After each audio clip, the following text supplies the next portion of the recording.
You know things are bad when Disney, the same company that once gave us talking lions, flying carpets, and emotionally unstable snowmen, is now out here making business decisions that scream, "We are financially held together by chewing gum and Mickey's tears." Every week it's something new. Subscription price hikes, bundling nonsense, ads in places nobody freaking asks for, layoffs, cost optimization, and some mysterious strategy pivot that feels less like a strategy and more like someone spilled coffee on the corporate freaking roadmap. And the best part? They keep insisting this is all for the fans. Yeah, sure, and I go to the gym for fun. Today, gamers and gamerettes, we're breaking down Disney's latest genius move, why it's tech nonsense wrapped in corporate glitter, and how, because the universe hates space, this somehow spills into freaking gaming.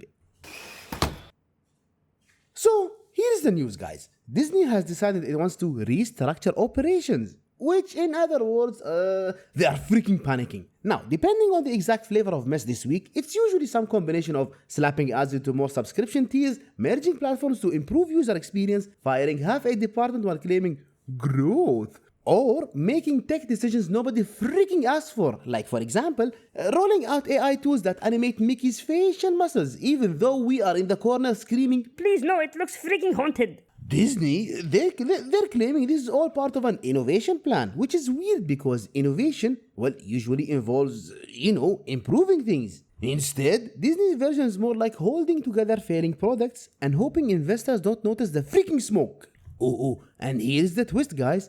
This absolutely affects gaming. Why, you might ask? Because Disney has been desperately trying to stretch into the gaming space. Licensing deals, partnerships, cross-media marketing, dipping toes into cloud tech, you freaking name it. When a massive entertainment company starts cutting corners, raising costs, or shoving AI tools into every crevice of their workflow, that mentally bleeds into every industry they touch. And unfortunately, that means rushed work, weird licensing choices, overuse of AI in production pipelines, and game studios being handed creative directions written by the same guy who named the streaming password system Household sharing. Let me give it to you in simpler terms, guys.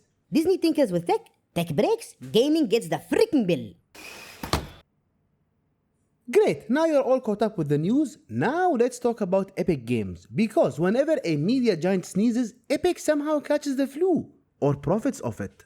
Epic Games, guys, is basically the raccoon of the gaming world. Every time a corporate dumpster opens, they're already inside digging for opportunity. Disney messing with subscriptions, ads, and AI? Oh, Epic is freaking salivating. Here is how this tickles into gaming, guys. When Disney gets desperate, it leans heavily on partnerships to make quick money. And guess who they partnered with earlier this year? You guessed it, Epic freaking Games. The billion-dollar Fortnite empire, the people who sell digital dances for the price of lunch, the company that would gladly turn Mickey Mouse into a legendary skin if it meant 20 million freaking kids screamed at their parents for their credit cards. So, when Disney starts shifting its business model, the pressure lands on Epic to expand synergy. Which, in other words, more crossovers, more branded worlds, more AI-powered tools shoved into Unreal freaking Engine, more Disney IP inside Fortnite until it basically becomes the world's most idiotic theme park. And because Disney is pushing cost-cutting measures, they'll want Epic to carry even more of the load,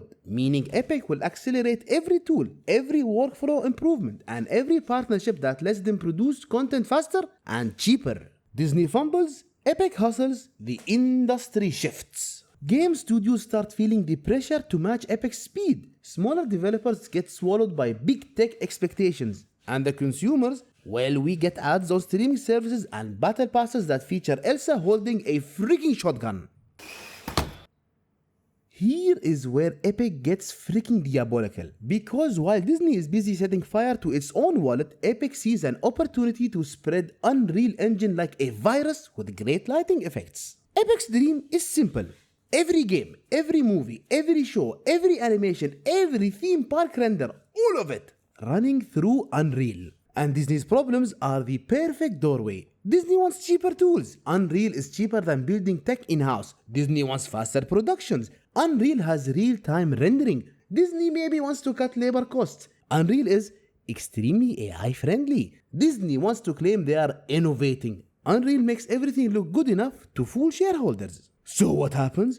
Epic positions Unreal as the solution for everything. You pick, guys. Animation tools, virtual production, stunt previs, game development, environment building, even interactive marketing. Disney's desperation basically becomes a giant glowing sign that says, Please fix us using the technology we don't have. and of course, Epic walks in like, well, looks like someone needs a graphics engine after all. This ends with Unreal Engine becoming even more industry dominant than it already is. And when a single engine becomes the foundation of movies and games, guess what happens? Yep, you guessed it. You get a world where every studio uses the same tools, every developer depends on Epic, every project bends towards Unreal-friendly workflows, and Epic quietly becomes the Microsoft of rendering. And why? All because Disney can't manage a freaking streaming service without causing an earthquake. So, to wrap up this beautiful disaster, Disney is out here making decisions that feel like they were written on the back of a napkin during a freaking panic attack, and in the process, they are unintentionally boosting Epic Games like a proud but confused parent. Their cost cutting and tech scrambling, Epic loves it. Their strategic restructuring, Epic calls that market opportunity. Their inability to keep a subscription service stable for 12 consecutive minutes, Epic says, wow, another door opened. Basically, guys, Disney keeps falling down the stairs and Epic is at the bottom collecting coins like it's freaking Super Mario. At the end of the line, Disney's problems become Epic's growth serum and the gaming world gets swept along for the ride whether it wants it or not. Basically, Disney fumbles the bag, Epic grabs the bag. Gaming gets whatever was inside the bag. What do you guys think? Will the future of Disney and the gaming world become dependent on Unreal Engine and Epic Games, or is this just another stumble and Epic Games are actually hallucinating dominance?